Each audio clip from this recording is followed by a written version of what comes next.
আমাদের প্রজন্মের জন্য আপনারা যে কাজগুলো করছেন, যে দায়িত্বটা নিয়েছেন, এই দায়িত্বের ফলভোগী বা সুবিধাভোগী কিন্তু আমাদের এই প্রজন্ম।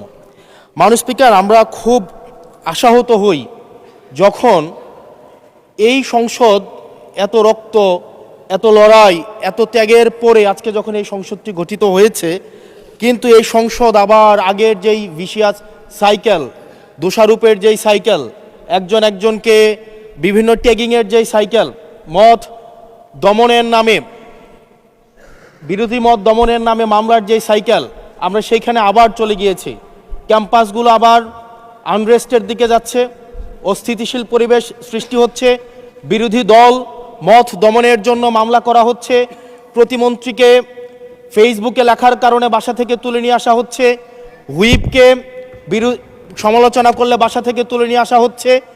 আবার আমরা আগের সংস্কৃতিতে আমরা চলে যাচ্ছি, যেখানে মাননীয় প্রধানমন্ত্রী নিজে কার্টুন শেয়ার করে বিভিন্ন স্যাটায়ার, বিভিন্ন মকারিকে প্রমোট করছে, বিরোধী মতকে প্রমোট করছে।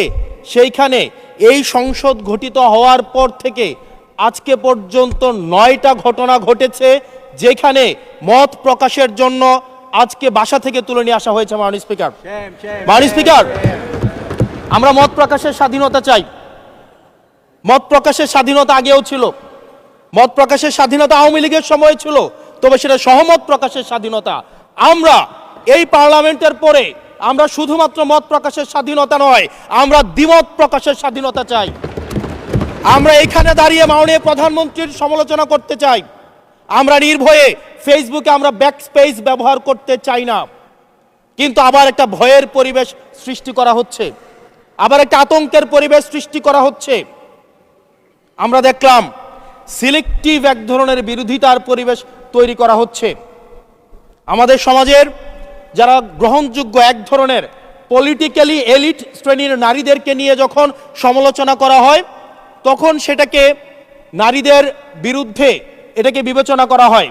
কিন্তু যারা পলিটিক্যালি পিছিয়ে পড়া জনগোষ্ঠী রয়েছে, গার্মেন্টস কর্মী রয়েছে, যারা হচ্ছে এই দেশের অর্থনীতির চাকাকে সচল করার জন্য রাত দিন পরিশ্রম করে যাচ্ছে, গ্রামগঞ্জের নারীরা, মায়েরা যারা রাত দিন পরিশ্রম করে যাচ্ছে, তাদেরকে যখন স্লাট শেম করা হয়, গালি দেওয়া হয়, সেটাকে আমরা নারী বিরোধিতা হিসাবে আমরা সেটাকে আমলে নেই না।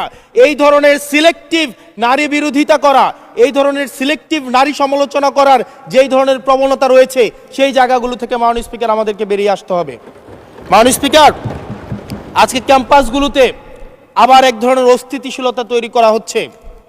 আমরা যখন আমি ইউনিভার্সিটি থেকে 2022 সালের অক্টোবরে ইউনিভার্সিটি থেকে এসেছি, আমাদের সময় গ্যাস্ট্রোম গণরুমের কালচার ছিল। আমাদের সময় একটা শিক্ষার্থী অনেক স্বপ্ন নিয়ে বিশ্ববিদ্যালয়গুলোতে যেত। আমরা সেখানে দেখেছি ক্ষমতাসীন দল কিভাবে বিশ্ববিদ্যালয়ের শিক্ষার্থীদের তাদেরকে পুঁজি করে তাদের ক্ষমতা কাঠামোকে দীর্ঘমেয়াদী করার জন্য সেখানে বাধ্যতামূলক সেখানে রাজনীতি করাতো। আজকে সেখানে বিশ্ববিদ্যালয়গুলোতে আবার গ্যাস্ট্রোম গণরুম কালচার চালু করার প্রয়াস শুরু হয়েছে, আবার সেইখানে বাধ্যতামূলক রাজনীতির কালচার শুরু করা হচ্ছে।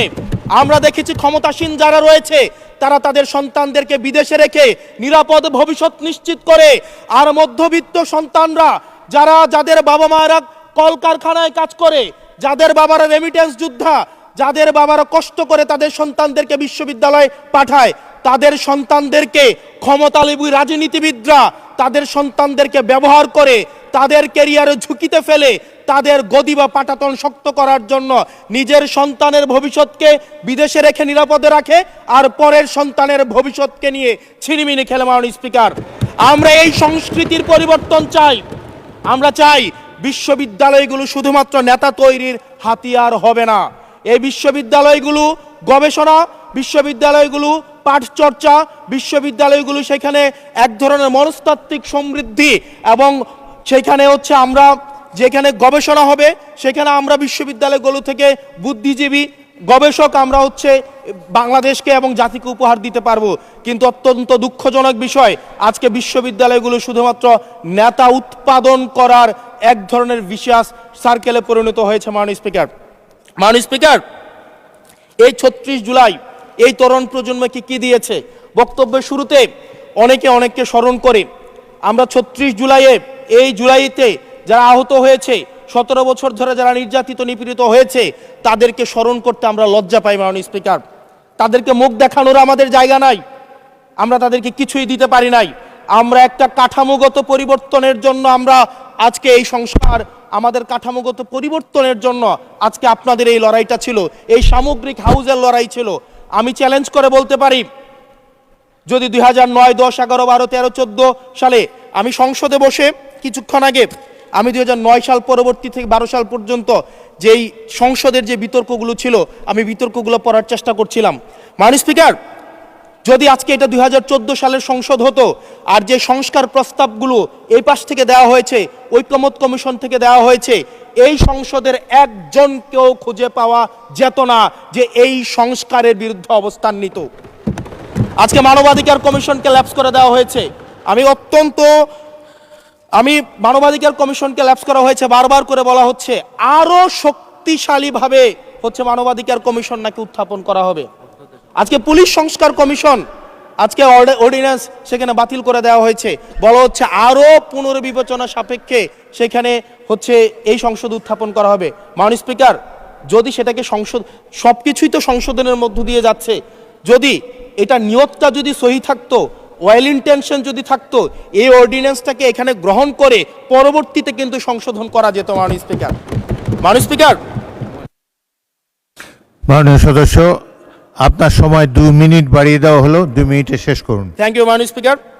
মাননীয় স্পিকার, আজকে সরকারি দল, বিরোধী দল, এই সরকারি দল এবং বিরোধী দল একটা আপেক্ষিক বিষয়। আপনারা এই পাশে ছিলেন, এখন সময়ের পরিক্রমায় এই পাশে গিয়েছেন, আমরা এই পাশে আছি। যদি জনগণ চায়, আমরা যদি মানুষের ম্যান্ডেট নিয়ে এগিয়ে যেতে পারি, তাহলে সময়ের পরিবর্তনে এই সিট পরিবর্তন হবে। আমি আপনাদের সবাইকে আহ্বান জানাবো, প্রজন্মের ভাষাকে অনুধাবন করার চেষ্টা করুন। এটা আমি আমার নিজেকেও বলবো, প্রজন্মের ভাষাকে পড়ার চেষ্টা করুন। আমাদের প্রধানমন্ত্রী যিনি আছেন, মাননীয় প্রধানমন্ত্রী, ওনার সন্তান যেই প্রজন্মের, আমরা একই প্রজন্মের, আমাদেরকে ধারণ করার চেষ্টা, আমি চাইবো আপনারা সবাই আমাদেরকে ধারণ করার চেষ্টা করবেন। বিএনপির নয়, কেবল জামাতের নয়, কেবল এনসিপির নয়, বাংলাদেশের মানুষের স্বার্থ, বাংলাদেশের মানুষের আকাঙ্ক্ষা, বাংলাদেশের মানুষের স্বপ্ন বাস্তবায়ন যেন আমরা করতে পারি। মাননীয় স্পিকার, মাননীয় স্পিকার, এই চেয়ার আমি অনুধাবন করতে পারছি জনগণ বিচ্ছিন্নতা তৈরি করে। এই সংসদে বসে, এসি রুমে বসে, এসি গাড়িতে চলে, মিনিস্ট্রির এসিতে বসে, বাসার মধ্যে 24/7 আনইন্টারাপ্টেড ইলেকট্রিসিটির মধ্যে থেকে জনগণের সমস্যা বোঝা যায় না। এই জন্য এই সংসদে যখন আমরা দাঁড়াই, আমরা জনগণের সমস্যা অনুধাবন করতে পারি না। আমরা এই সংসদে বসে যদি আমরা লোডশেডিংয়ে আমরা খুঁজি, এই সংসদে বসে লোডশেডিং পাওয়া যাবে না, এই সংসদে বসে জনগণের সমস্যা পাওয়া যাবে না, এই সংসদে বসে সব কিছুকেই, মাননীয় স্পিকার, আমরা যে এই বাংলাদেশের সবচেয়ে সুবিধাভোগী মানুষের মধ্যে এই সংসদে যারা বসে আছি, বাংলাদেশের সবচেয়ে ফেসিলিটেড মানুষের মধ্যে আমরা অন্যতম। মাননীয় স্পিকার, মাননীয় স্পিকার, আমাদের জনগণের কাছে যেতে হবে, জনগণের আশাগুলোকে, সময়গুলোকে, স্বপ্নগুলোকে আমরা রাজনৈতিক ভাষার মধ্য দিয়ে, কর্মসূচির মধ্য দিয়ে সেগুলোকে বাস্তবায়নের জন্য আমাদের সবাইকে সমন্বিতভাবে, ঐক্যবদ্ধভাবে কাজ করার প্রয়াস আমাদেরকে থাকতে হবে। আবার যদি আমরা বিভাজনের রাজনীতিতে যাই, তাহলে সেখান থেকে বিএনপি বেনিফিটেড হবে না, এনসিপি বেনিফিটেড হবে না, জামাতে ইসলামী বেনিফিটেড হবে না, সেইখান থেকে বেনিফিটেড হবে আমরা জুলাইতে যাদেরকে আমরা পরাজিত করেছি, তারা বেনিফিটেড হবে। মাননীয় স্পিকার, ধন্যবাদ। ওকে, লাস্ট মিনিট। সেজন্য আজকে এই সংসদে আমাদের একটা ন্যাশনাল এগ্রিমেন্টের দিকে যেতে হবে। আমরা পলিসির জায়গায় আমাদের বিরোধিতা থাকবে, পলিসির জায়গায় আমরা এগ্রিমেন্টের মধ্যে থাকবো, কিন্তু আমাদের একটা রেড লাইন টানা উচিত। এই লাইনটা আমরা ক্রস করব না। আমরা যখন শুনতে পাই যে একটা রাজনৈতিক দলকে নির্মূল করার আহ্বান একটা সরকার দল থেকে আসে, সেই বাংলাদেশে আমরা মাননীয় স্পিকার ফিরতে চাই না। মাননীয় স্পিকার, আমরা এখানে আমরা কনস্ট্রাকটিভভাবে পলিসির জায়গা থেকে আমরা আর্গিউ করব, আমরা এগ্রি করব, আমরা ডিসএগ্রি করব, কিন্তু মাননীয় স্পিকার, নির্মূলের রাজনীতি, বিনাশের রাজনীতি, দমনের রাজনীতি, পীড়নের রাজনীতি যদি আমরা বাংলাদেশে আবার পরিচয় করাই, ইন্ট্রোডিউস করাই, সেইখান থেকে এই সংসদের কেউ বেনিফিটেড হবে না। বেনিফিটেড হবে আমাদের সবচেয়ে বেশি যারা আমাদের এই বাংলাদেশটাকে ঝুঁকির দিকে ঠেলে দিয়েছে, সেই অপশক্তি হচ্ছে মাননীয় স্পিকার বেনিফিটেড হবে। সেজন্য আমরা ঐক্যবদ্ধভাবে বাংলাদেশটাকে বিনির্মাণ করি। ধন্যবাদ মাননীয় সদস্য। পরবর্তী বক্তা রশিদুজ্জামান মিল্লাত, মাননীয় সদস্য, জামালপুর 1, আপনার সময় 8 মিনিট।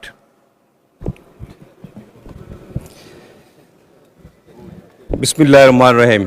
মাননীয় স্পিকার, 20 বছর 4 মাস পরে সময় পেলাম। 20 বছর 4 মাস পরে আজকে বক্তব্য রাখছি এই সংসদে। আলহামদুলিল্লাহ, আল্লাহর কাছে হাজার শুকরিয়া জানাই যে আবার মহান সংসদে আসতে পেরেছি।